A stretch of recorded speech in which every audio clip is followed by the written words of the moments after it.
Hello, I'm Richard from the Soap Kitchen, and we're going to show you how to make a simple light lotion base suitable for most skin types, which uses Olive 1000 as its peg-free emulsifier.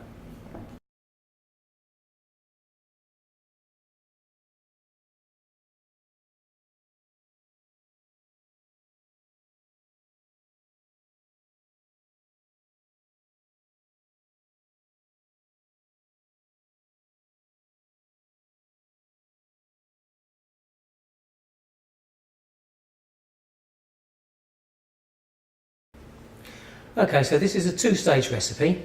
For phase A, we want to use 10 ml of glycerin, 250 ml of, flower water. We're choosing to use orange flower water here. You could use any water, to be perfectly honest.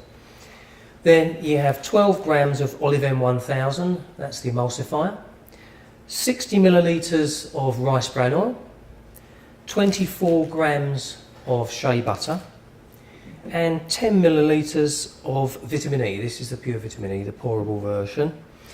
And then for phase B, this is a very simple second phase. Optional essential oil, 2 millilitres, and the preservative. We're using phenoxyethanol EHG, which is again 2 millilitres. Also, you're going to need a couple of suitable sized bottles with closures. Then for your utensils, you're going to need accurate weighing scales, measuring spoons. You'll probably find some graduated pipettes quite useful. You're going to need a thermometer. We've got a saucepan here and a heat-proof measuring jug, and you're also going to need a stick blender.